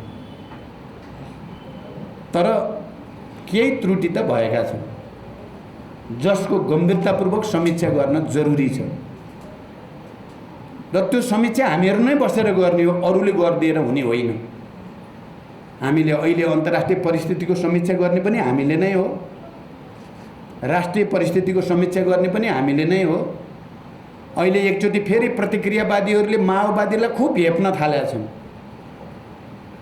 यिनीहरू टुटे फुटे सिद्धिए भन्न थालेका छन्। तर हामी जतिसुकै चिरा भए पनि प्रतिक्रियावादीलाई के लाग्छ भने माओवादी भनेको र त्यसको नेतृत्व भनेको प्रचण्डै हो भन्ने लाग्छ क्या उनीहरूलाई। त्यहाँ सताउन पर्ने मुख्य मान्छे प्रचण्डै हो भन्ने छ। अहिले पनि पोहोर सालदेखि घेरा हाल्न खोजेको, सखाप पार्न खोजेको यही हो। मैले अब ठिक छ फेरि एकचोटि घेरा तोड्ने र लडाइँ लड्ने हो भने नयाँ जनयुद्धमा म त गएँ भनेर सुरु गरे। अब फेरि एउटा नयाँ जनयुद्ध सुरु गर्न पर्छ भने म त हाम फालेँ भनेको छु। अहिले तपाईँहरूले सायद सुन्नुभएको होला। अहिले नै हतियार बोक्ने र भूमिगत जाने त मैले सोचेको छैन। तर नयाँ खालको जनयुद्धको खोजी चाहिँ गर्नु छ। यो प्रतिक्रियावादी यसरी नै हेप्ने हो, हामीलाई यसरी नै घेरा हालेर सखा पार्ने हो भने, लाखौँ जनता लिएर सडकमा हामी मिलेर उत्रिने हो भने अहिले पनि यस्ता यिनीहरूका दलाल पुँजीपतिका निर्वाचन प्रणालीहरूलाई ध्वस्त पार्दिन सकिन्छ। हामीले यिनीहरूले बनाएको शासकीय स्वरूपलाई चाहिँ फेर्दिन सकिन्छ। हामीले हाम्रो वर्ग, जाति, क्षेत्र, लिङ्ग, समुदायको पहिचान र अधिकारलाई धेरै माथि पुर्याउन सकिन्छ। हामीले गर्न सकिने धेरै छ। किनकि दुई पटक प्रतिनिधि सभा विघटन गरेर देशी विदेशी सबै मिलेर, प्रतिक्रियावादी मिलेर हामीलाई सखा पार्न खोज्दा हामी जनताको साथमा बसेर लाखौँ जनतालाई लिएर तिनीहरूलाई परास्त गर्न हामी सफल भएका छौँ। अहिले पनि हामी अहिले विभिन्न माओवादी धारामा रहेका हिजोका जनयुद्धका सहयात्रीहरू सबैले आफ्नो आत्मसमीक्षा इमान्दारिता साथ, मार्क्सवादी स्पिरिटको साथ गर्न तयार हुने हो र समाजवादप्रति इमान्दार भएर कार्यक्रम बनाएर अगाडि लाग्ने हो भने हामी अझै पनि यो देशको मुख्य शक्तिको रूपमा, निर्णायक शक्तिको रूपमा अगाडि बढ्ने सम्भावना छ। त्यसकारण यसकारका कार्यक्रममा हामीले गर्नुपर्ने कमिटमेन्ट या प्रतिबद्धता भनेको हामी सबै आत्मसमीक्षाको लागि तयार हौँ। हामी सबैले आफूले प्राप्त गरेको ज्ञानको संश्लेषण गर्नेतिर लागौँ। के ज्ञान राम्रो प्राप्त गरियो, के ज्ञान नराम्रो प्राप्त गरियो, त्यसको विश्लेषण गरौँ र एउटा संश्लेषण गरौँ। त्यसो भएर मेरो साथीहरूलाई, मलाई, बाबुरामजीलाई, किरणजीलाई, विप्लवलाई एकै ठाउँमा ल्याएर बस यसरी चाहिँ गराउनु आवश्यक छैन। त्यसले बिग्रिने देखेको छु मैले। आफ्नो ठाउँमा भनिएकै छ नि, कसको मुख कसले थुनेको छ र। आफ्नो ठाउँमा भनौँ, हामी बस्दाखेरि समीक्षा गर्ने गरी बसौँ, त्यो चाहिँ बढी बुद्धिमानी होला। यहाँ ल्याएर बाबुरामजीले भन्नु म नयाँ, म चाहिँ अरूभन्दा फरक भनेपछि मैले नि भन्नुपर्छ। अब किरणजीले आएर भन्नुहुन्छ फेरि नयाँ जनवाद बाहेक यो दुनियाँ सब भ्रम हो भन्नुभयो भने मैले पनि अब यो बौद्ध भिक्षु रहेछ घन्टी बजाइराख्नुहोस् भनिदिन्छु मैले नि। अनि अर्कोले भन्यो भने यो सहमतितिर जाने बाटो हुँदैन, यो त्यहाँदेखि यो नगरौँ भन्ने मेरो अनुरोध छ। केही फाइदा हुनेवाला छैन। अलि राम्रो हुन लाग्छ, बिग्रेला कि भन्ने डराएर भनेको मैले।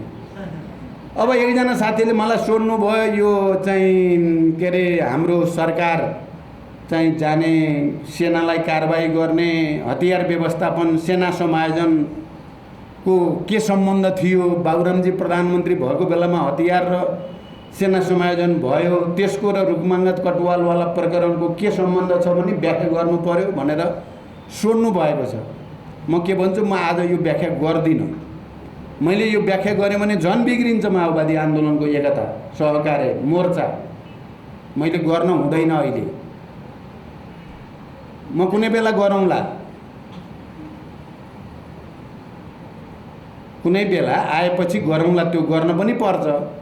तर आज मैले भने या त मैले झुटो भन्न पर्छ। झुटो भन्न त भएन नि। अब यत्रो मञ्चमा अब जनयुद्धको त्यत्रा गीत कविता लेख्नु भएको छ, पुस्तक विमोचन भएको छ, जनयुद्धको महानताबारे कुरा गरिएको छ, अनि भित्रको तितो कुरा मैले भने साँचो भने पनि बिग्रिने, झुटो भन्न चाहिँ नहुने भएपछि नभन्नु नै श्रेयस्कर छ। आज तपाईँले जे सोध्नु भएको छ अब चाहिँ कुनै बेला म भनौँला। हाम्रो आन्दोलन बिग्रिएको बाहिरकाले त बिगार्न खोजेकै हुन्। हिजो जनयुद्धको बेलामा पनि मैले भने जस्तै घेरा हाल्ने सखाप पार्ने गर्न खोजेकै हुन् नेताहरूलाई त। तर उता बाँड्न सकिन्छ कि भन्ने षड्यन्त्र पनि गरेकै हुन्। तर हामी छलफल गर्दै बहस गर्दै एकअर्काबाट सिक्दै मिलाउँदै अनेक गर्दै हामीले आफ्नो एकता बचाउन सफल भएकै हुनाले जनयुद्धले नेपालमा एउटा ऐतिहासिक राजनीतिक परिवर्तनको वाहकको रूपमा सम्मानित हुने मौका चाहिँ पाएकै हो। हामी पराजित भएर भागाभाग भएको स्थितिका छैनौँ। हामी जितेको जस्तो पनि नजितेको जस्तो पनि बडो विचित्रको स्थितिबाट गुज्रेका छौँ नि। यो बिचमा माओवादी भन्नै नपाइने भन्नै नसकिने त छैनौँ। हामी सबै भनेका छौँ अझ म राम्रो माओवादी त्यो राम्रो माओवादी भन्न पाइया छ। त्यो पनि जनयुद्धकै कारणले भए हो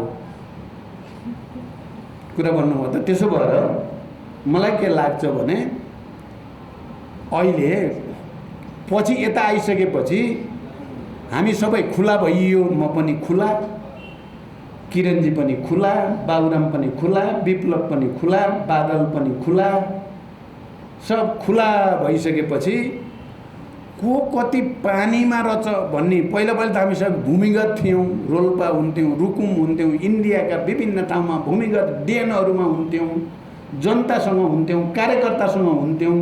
दुश्मनसँग धेरै भेट हुँदैन थियो। यी चाहिँ पत्र पत्रिका र विचारमा मात्रै भेट हुन्थ्यो, सङ्घर्ष हुन्थ्यो। कसैलाई उनीहरूले नाडी छाम्न पाउँदैन थियो। हाम्रो कसलाई के भनिदिएपछि चाहिँ फुटाउन सकिन्छ भन्ने थाहा पाउन सक्दैन थिए।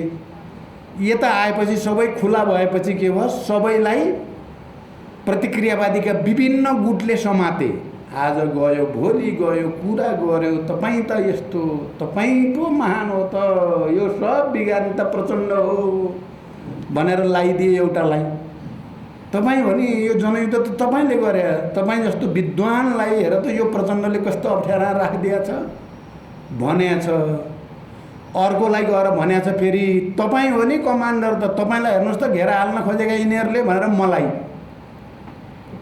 आज भनेछ, भोलि भनेछ। यसो हेर्दाखेरि हो जस्तो साँच्चै मलाई सिद्ध्याउन खोजेका छन् क्या हो साथीहरूले त भने जस्तो मलाई पनि हुने। अर्कोलाई के हुने भन्दाखेरि ओहो तपाईँ त यस्तो युवा इनर्जेटिक सबै त तपाईँ हो नि। यो भन्ने सामन्तहरू, दलालहरू, नोकरशाहहरू, विदेशीहरूको चाहिँ पुरा फौज देखेँ मैले। हामीले इमान्दारिता साथ स्वीकार्ने र नस्वीकार्ने त एउटा कुरा हो, तर हो यही। यो कुरा लेनिनले मार्क्सवाद र समाजवादी आन्दोलनमा फुट भन्ने लेखमा बडो सुन्दर ढङ्गले कसरी प्रतिक्रियावादीहरूले कम्युनिस्ट आन्दोलनभित्र, समाजवादी आन्दोलनभित्र फुट पार्छन्, नेताहरूलाई दसतिर तान्छन् भन्ने बारेमा जे भन्नुभएको थियो आज फर्केर त्यो पढ्छु म कहिलेकाहीँ। हाम्रो ठ्याक्कै हाम्रै चित्र लेनिनले भने जस्तो लाग्छ। ए हामीलाई पो भनेर छन् लेनिनले त। सारा समाजवादी आन्दोलनमा फुट ल्याउनको लागि प्रतिक्रियावादीहरूले कति धेरै लगानी गरे, कति मेहनत गरे, कति सफल भए।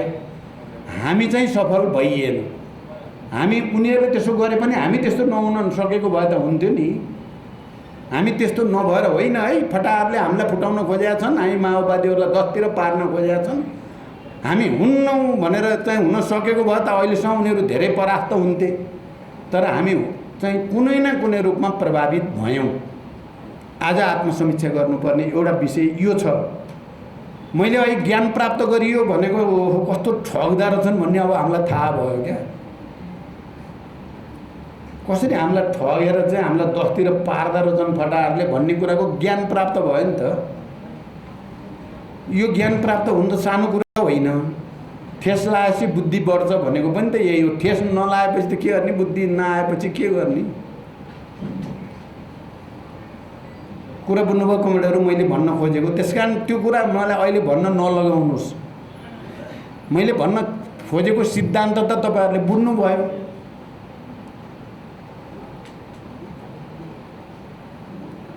मलाई पहिलोचोटि प्रधानमन्त्रीबाट हटाउने काम पार्टीभित्रैबाट भएको हो भएर मान्छेको नाम सहित यति बेला यसले यो मिटिङ गर्यो यसो गर्यो भने तपाईँहरूलाई के रमाइलो लाग्छ र अहिले के फाइदा हुन्छ र त्यसले?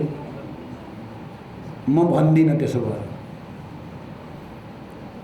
जहिले पनि के भनिन्छ क्रान्ति या प्रतिक्रान्ति दुईटैको लागि इन्टर्नल इज डिसिसिभ, आन्तरिक नै निर्णायक हो, बाह्य सहायक हो। आन्तरिक चिज गडबड भएपछि त बाह्यले त्यहाँ त खेल्यो। तर इन्टर्नल इज डिसिसिभ भन्नुको के अर्थ होइन भने बाह्य केही पनि होइन, जहिले पनि सहायक हो भन्ने होइन। कहिलेकाहीँ बाह्यले पनि निर्णायक भूमिका खेलिदिन्छ कहिलेकाहीँ, तर अन्ततः आन्तरिकै मुख्य हुन्छ। अन्ततः मात्रै आन्तरिक मुख्य हुने हो, सधैँ र निरपेक्ष ढङ्गले आन्तरिक मुख्य हुने होइन। मार्क्सवादले त्यो भन्दैन। त्यसो गरेर माओले बडो सरल भाषामा बुझाउनु भएको छ नि डायलेक्टिक्स के हो भनेर। अन्डाबाट उपयुक्त तापक्रम पायो भने चल्ला बन्छ, तर जस्तो तापक्रम दिए पनि ढुङ्गाबाट त चल्ला बन्दैन नि। किनभने अन्डाभित्र इन्टर्नलमा उसको चल्ला बन्ने तत्त्व छ नि त अन्डाभित्र। त्यसो भएर उपयुक्त तापक्रम पाएपछि चल्ला बन्ने हो। तर चल्ला पनि हाल्छ, आन्तरिकै मुख्य हो भनेर लहरा आगोमा हालिदियो भने अन्डाबाट चल्ला बन्छ त?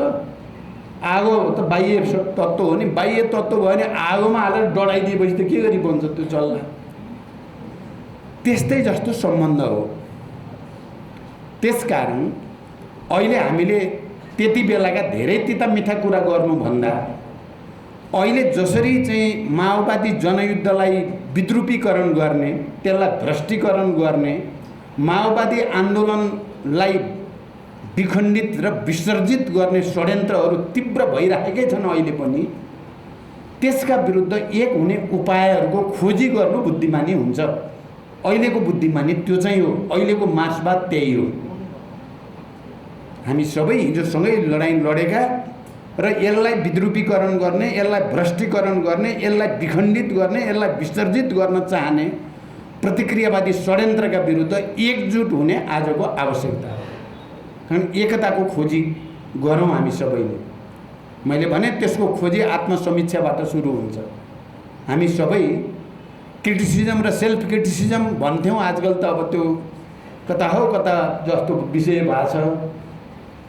किन यो मार्क्सवादभित्रको एउटा पार्टी आन्दोलनभित्रको एउटा असाध्य महत्त्वपूर्ण अवयव हो आलोचना, आत्मालोचना, आत्मसमीक्षा। हामी त्यसबाट मात्रै नयाँ एकता, हामीले एकता सङ्घर्ष रूपान्तरण भन्ने गर्थ्यौँ, भन्छौँ अहिले पनि। अनि नयाँ आधारमा नयाँ एकता भन्छौँ।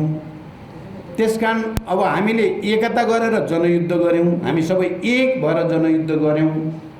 शान्ति प्रक्रियामा आएपछि हामी ठुलो सङ्घर्षमा गयौँ। एकता अब ठुलो सङ्घर्ष र विभाजनसम्म पनि भनेर फ्रेडरिक एङ्गेल्सले अन्तर्राष्ट्रिय कम्युनिस्ट आन्दोलनको सन्दर्भमा भन्नुभएको थियो। एकता सङ्घर्ष र विभाजनसम्म पनि, अनि रूपान्तरणसहित नयाँ आधारमा नयाँ एकता।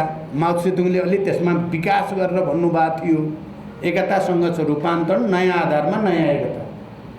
हामीले हिजो जनयुद्धमा एकताको एउटा उचाइ हासिल गऱ्यौँ, परिवर्तन पनि त्यसकारण सम्भव भयो। शान्ति प्रक्रियामा आएपछि सङ्घर्षको अर्को नयाँ उचाइ हासिल गऱ्यौँ र हामी टुक्रा टुक्रा भएर एकले अर्कालाई गलत सिद्ध गर्ने सङ्घर्ष गऱ्यौँ भनौँ न, अरू पनि नमिठो शब्द नभनौँ। अब यहाँनिर आइपुग्दा फेरि रूपान्तरण र नयाँ आधारको नयाँ एकता खोज्ने बेलामा पुग्यौँ हामी सबै। यो डायलेक्टिकल मेटेरियलिजम भनेर जसलाई भनिन्छ, द्वन्द्वात्मक भौतिकवाद, हिजो हामीले त्यही भनेर जनयुद्ध गरे हो। हामीले त्यही भनेर सबै उत्पीडित वर्ग, जातीय क्षेत्र, लिङ्ग, समुदायको पहिचान र अधिकारको लडाइँ लडेको हो। अहिले हामी फेरि त्यही भनेर आत्मसमीक्षा गर्न जरुरी छ। आज यो कार्यक्रममा चाहिँ एउटा नयाँ सुरुवात गर्न तपाईँहरूले खोजेको प्रयासको लागि त मैले धन्यवाद भने, तर नेताहरूलाई ल्याएर यस्ता मञ्चहरूमा बहस अहिले नगराइदिनुहोस् केही समय। हामी अहिले सहकार्य गर्नेमा छौँ क्या सबै। मेरो किरणजीसँग नि कुरा बिचबिचमा भइरहेछ। विप्लवजीसँग नि भइरहेछ, बाबुरामजीसँग नि भइरहेछ, उपेन्द्रसँग नि भइरहेकै छ। त्यति मात्रै होइन, हिजो चौथो महाधिवेशन स्कुलका हामी सबैले नेता मानेको मोहन विक्रमजीसँग पनि बडो प्यारो सम्बन्ध भएको छ क्या अहिले। मेरो चाहिँ यसलाई बिगार्ने काम चाहिँ अहिले नगरौँ, हेरौँ, यसलाई पनि एउटा नयाँ उचाइमा लैजाने कोसिस गरौँ। भएन भने चाहिँ जे गर्नुपर्छ गरौँला। फेरि एकचोटि सबै आयोजक साथीहरूलाई धन्यवाद भन्दै बिदा हुन्छु। धन्यवाद। अभिवादन।